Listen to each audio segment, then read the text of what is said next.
सबसे पहले तो एमपी साहब आपको ये आपका स्वागत हुआ है पार्टी कार्यालय पे महासचिव बनाए जाने पर, उसको लेकर किस तरह से पार्टी ने भरोसा आप पे जताया है? नहीं, स्वागत नहीं था, राष्ट्रीय अध्यक्ष जी का आभार व्यक्त किया गया।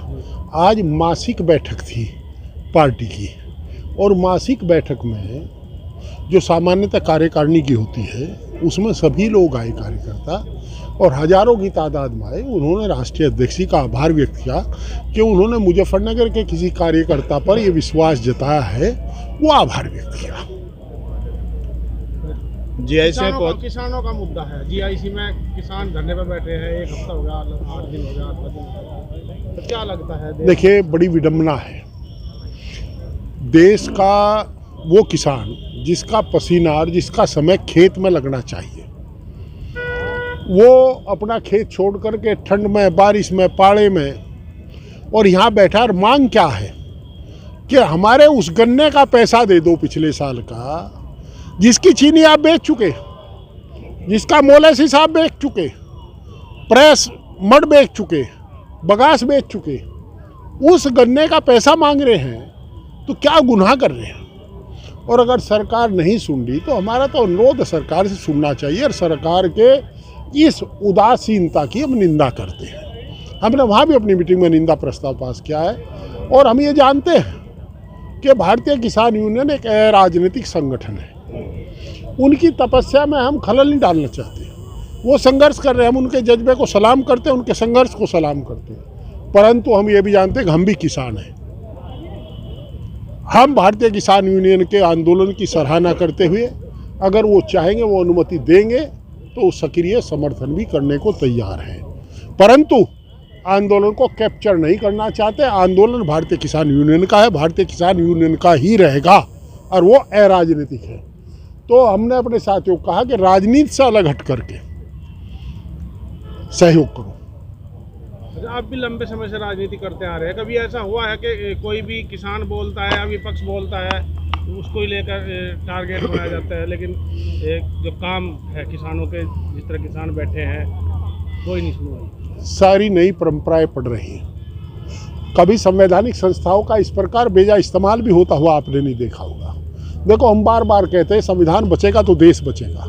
यहाँ संविधान को तोड़ा मरोड़ा जा रहा है, और आपकी हिम्मत, आप पत्रकारिता कर रहे हैं, और नहीं तो पत्रकारिता पर भी अंकुश लगाने का इन्होंने काम किया। एक बात अच्छी होगी कि एनडीटीवी खरीदने के बाद अदानी जी को कलम की ताकत का पता लगा। उन्हें लगा कि कलमकार जो है ये दिमागदार भी है, ये पता जरूर लगा। कोई कुछ भी कहे, इसका श्रेय केवल पत्रकार साथियों को है, जो आज अदानी जी को जमीन की तरफ देखना पड़ रहा। पर भाई, सरकार उनके साथ है, क्या करेगा कोई? स्वामी प्रसाद मौर्य जी के बयान को लेकर बवाल हुआ, उसके बाद फिर रामदेव बयान देते हैं, तो क्या करेंगे? देखिए, रामदेव जी के जो बयान की बात है, ये व्यापारी आदमी है। रामदेव जी सैकड़ों चीज़ों का उत्पादन करते हैं, बहुत बड़ा व्यापार है। वो चर्चा में इसलिए रहना चाहते हैं, ऐसा बयान दे दिया करते हैं, कुछ लोग उसका विरोध करें, कुछ समर्थन करें, ताकि रामदेव चर्चा में बने रहे, उनका सामान बिकता रहे।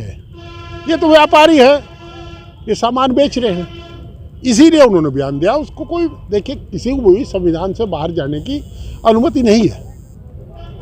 पिछले साल किसान पूरे 13 महीने आंदोलन रहे गाजीपुर बॉर्डर पर, वहाँ से झूठ बोल कर इनको वहाँ से उठा दिया, लेकिन जो मांगे वहाँ तय हुई थी वो अभी तक भी सरकार ने पूरी नहीं की। उसके बाद मैनपुरी कांड हुआ, सब उस चीज़ को लेकर भी यहाँ पर मांगे हैं, किसान यूनियन मांग रही है, तो क्या लगता है सरकार क्या चाहती है? देखिए, ऐसा है, आप लोग विद्वान साथी हो, लोकतंत्र में सरकार को जनता आगाह कर सकती है, अपनी बात कह सकती है, और जो सरकार संवेदनशील होती है उन बातों पर गौर करके जहाँ कमी होती है उस कमी को दूर किया करती है। यहाँ तो संवादहीनता रही।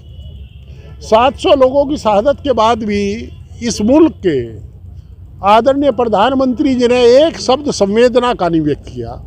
ये संवेदनहीन सरकार होगी, इससे कोई मुझे आस है नहीं, परंतु लोकतंत्र में गांधीवादी तरीके से, चरण सिंहवादी तरीके से, टिकैतवादी तरीके से किसान बैठे हैं, अहिंसक रूप से अपनी बात कह रहे हैं। कब तक वो प्रयास करेंगे? और देखिए, सरकार का प्रयास होगा कि यह आंदोलन उग्र हो जावे, पर मैं जानता हूँ भारतीय किसान यूनियन के खून में अनुशासन है और वो किसी भी दशा में गांधीवादी तरीका नहीं छोड़ेंगे, चरण सिंहवादी तरीका नहीं छोड़ेंगे। धन्यवाद।